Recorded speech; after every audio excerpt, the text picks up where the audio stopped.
दोस्तों, नई education policy 2020 आ चुकी है। जैसा कि आप जानते ही हैं, इस एजुकेशन पॉलिसी में बहुत सारे बदलाव किए गए हैं, जिनका इंप्लीमेंट होने पर इंडियन एजुकेशन सिस्टम का जो चेहरा है पूरी तरह से बदलने वाला है।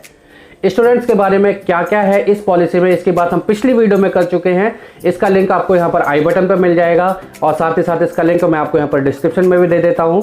इस पर्टिकुलर वीडियो में हम बात करेंगे कि टीचर्स के लिए इस एजुकेशन पॉलिसी में क्या क्या बदलाव किए गए हैं। तो जितने भी हमारे टीचर्स हैं और साथ ही साथ वो लोग जो टीचिंग की तैयारी कर रहे हैं, उनके लिए वीडियो बहुत ही ज़्यादा ज़रूरी हो जाता है। तो आइए दोस्तों, जानते हैं ये नेशनल एजुकेशन पॉलिसी 2020 टीचर्स के लिए क्या लेकर आई है। नमस्कार दोस्तों, मेरा नाम है अतुल गिरी और आप देख रहे हैं आप ही का चैनल द व्हाइट बोर्ड ज्ञान। आइए बिना किसी देरी के बेस के साथ आगे बढ़ते हैं, व्हाइट बोर्ड के साथ पढ़ते हैं।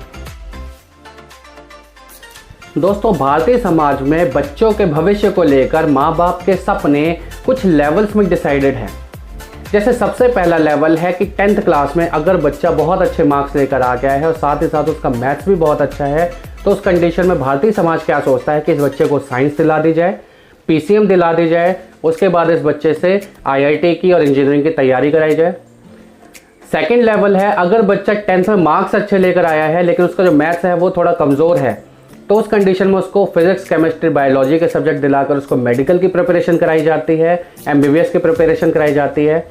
थर्ड कंडीशन में क्या है, अगर ऊपर वाली दोनों कंडीशन उसकी नहीं हो पा रही हैं तो उस कंडीशन में बच्चा एक एवरेज कैटेगरी में आता है, तो एवरेज कैटेगरी के बच्चे को कॉमर्स दिलाकर CA की प्रिपरेशन कराई जाती है। फोर्थ कैटेगरी में अगर बच्चा इन तीनों में से किसी भी लेवल पर नहीं आ पाता, तो उस कंडीशन में बच्चे को ग्रेजुएशन करा के IAS, IPS, PCS की तैयारी कराने की कोशिश की जाती है। और इन सब के बावजूद, यानी हर एक चीज़ में फेल होने के बाद अगर बच्चे के पास कुछ भी नहीं बचता, तो उस कंडीशन में बच्चे से बोला जाता है कि बेटा कुछ मत कर, BEd ही कर ले, टीचर बन जा, कहीं अच्छी सी नौकरी लग जाएगी तेरा करियर सेटल हो जाएगा। That is why in India most of the teachers are born due to circumstances, not by their choice. अब ऐसा नहीं होगा, क्योंकि सन 2030 तक ये सुनिश्चित किया जाएगा कि BEd में 4 साल का इंटीग्रेटेड कोर्स करने वाले ही टीचर बने, ताकि जिन बच्चों के मन में टीचिंग को लेकर हाई एस्पिरेशंस हैं वही बच्चा टीचर बन सके, इसको इंश्योर किया जाएगा। NEP 2020 में बच्चों को मल्टीपल लैंग्वेजेस में पढ़ाने के प्रोविजंस हैं, तो ऑब्वियस सी बात है कि BEd के कोर्सेज को भी ऐसे ही डिज़ाइन किया जाएगा कि उनको मल्टीपल लैंग्वेज में पढ़ाने का तरीका पता चल सके। न्यू कोर्सेज में कंप्यूटेशनल थिंकिंग और कोडिंग जैसी लैंग्वेज जब बच्चों के लिए आएगी, तो ऑब्वियस सी बात है कि BEd के कोर्सेज में भी इस तरीके के चेंजेस किए जाएंगे। गिफ्टेड चिल्ड्रंस, यानी वो बच्चे जिनका IQ लेवल नॉर्मल बच्चों से बहुत ज़्यादा होता है, उनके लिए भी स्पेशल एजुकेशन का प्रोविज़न किए गए हैं, तो BEd कोर्स भी उसी हिसाब से डिज़ाइन किया जाएगा। यानी कि BEd में एक special education for the gifted children नाम का कोर्स भी इंक्लूड हो सकता है। तो ऐसे में एक सवाल ये भी आता है, क्या BEd सिर्फ 4 साल की होगी? नहीं, BEd 1 साल और 2 साल की भी होगी।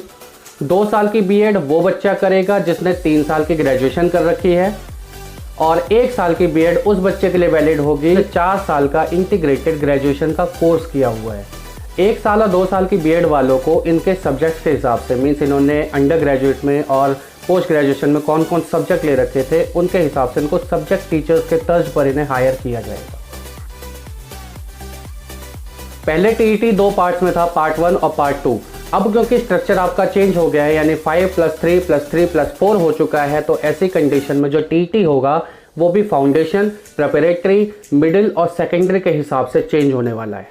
TET क्वालिफाई करने वालों को इंटरव्यू या डेमो के द्वारा लोकल लैंग्वेज में अपनी नॉलेज को शो करना होगा। Means as per the national education policy 2020 interview जो होगा वो टीचिंग का एक अटूट हिस्सा होने वाला है। सब्जेक्ट टीचर्स के लिए जो TET या NTA का जो भी टेस्ट होता है, उसके जो मार्क्स होंगे वो भी रिक्रूटमेंट के टाइम पर काउंट किए जाएंगे। प्राइवेट स्कूल्स की टीचिंग के लिए भी टेट के एग्ज़ाम्स को क्वालिफाई करना बहुत ज़रूरी होगा। NTA यानी नेशनल टेस्टिंग एजेंसी सभी एग्ज़ाम्स को होल्ड करेगा और स्कूल्स में हायरिंग और वैकेंसीज को डिजिटलाइज किया जाएगा। ये इंश्योर करने के लिए कि आउटस्टैंडिंग बच्चे टीचिंग के प्रोफेशन में आए, इसके लिए एक मेरिट बेस्ड स्कॉलरशिप्स का भी अरेंजमेंट किया जाएगा। स्पेशली रूरल एरियाज़ में 4 साल के BEd कोर्स के लिए मेरिट बेस्ड स्कॉलरशिप्स भी प्रोवाइड कराई जाएंगी।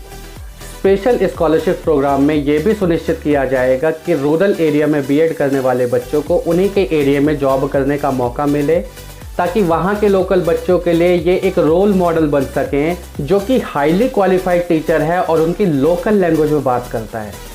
इससे वहाँ के बच्चों को जो एक हीन भावना होती है ना गांव और शहरों के बीच में, वो सब खत्म हो सके। और सबसे अच्छी बात यह है कि रूरल एरियाज में जो टीचर्स पढ़ाने जाएंगे उनको स्पेशल इंसेंटिव्स भी दिए जाएंगे। सभी टीचर्स को साल में मिनिमम 50 घंटे का कॉन्टिन्यूस प्रोफेशनल डेवलपमेंट यानी CPD का कोर्स करना मैंडेटरी होगा।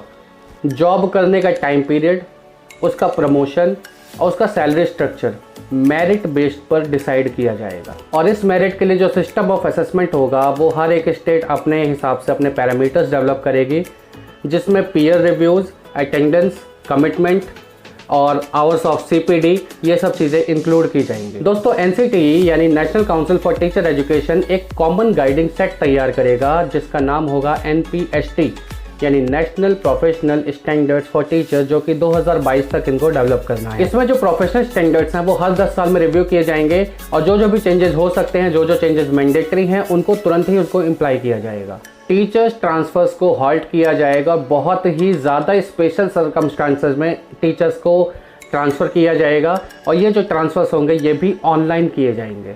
टीचर्स एजुकेशन सिस्टम अच्छा बना रहे, इसका एक स्टैंडर्ड मेंटेन रहे, इसको भी इंश्योर किया जाएगा।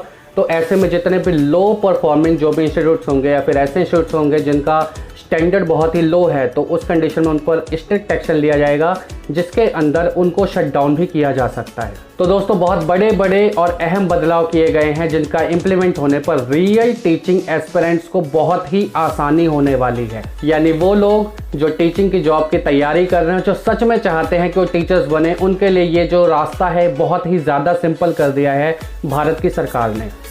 और वो टीचर्स जो अपने काम में ईमानदार रहना चाहते हैं, यानी जो ऑनेस्ट टीचर्स हैं, उनको बहुत सारे फ़ायदे होने वाले हैं। उनको सैलरी को लेकर, उनके प्रमोशंस को लेकर, उनके इंसेंटिव्स को लेकर, इन सब चीज़ों में बहुत ही ज़्यादा बेनिफिट्स उनको होने वाले हैं। पेरेंट्स के लिए भी सब चीज़ें जानना बहुत ज़रूरी है, क्योंकि भारत सरकार एजुकेशन को लेकर कौन कौन से चेंजेस कर रही हैं और इस चेंजेस के साथ कितना बूम ये मार्केट होने वाला है, इसका अंदाज़ा वो पेरेंट्स भी लगा सके और इस चीज़ को सुनिश्चित भी कर सके कि उनके बच्चों का जो फ्यूचर है वो गवर्नमेंट स्कूल्स में ज़्यादा सेफ हो। तो मेरे भावी अध्यापकों जो सच में टीचिंग करना चाहते हैं, जिनके लिए टीचिंग सच में प्रोफेशन है, वो सब अपनी तैयारी में लग जाओ। आपकी राह बहुत ही ज़्यादा आसान हो चुकी है, जीत आपकी होने वाली है। All the best. तो दोस्तों ये वीडियो थी हमारी national education policy for teachers के बारे में। ये वीडियो आपको कैसे लगी कमेंट सेक्शन में जरूर बताइएगा। अगर अच्छी लगी तो इसे लाइक कीजिएगा, शेयर कीजिएगा, सब्सक्राइब कीजिएगा हमारे चैनल को, ताकि मैं ऐसी बहुत सारी अच्छी इन्फॉर्मेशन तो आपको दे सकें। तो दोस्तों मिलते हैं आपसे अगली वीडियो में, तब तक के लिए जय हिंद, वंदे मातरम।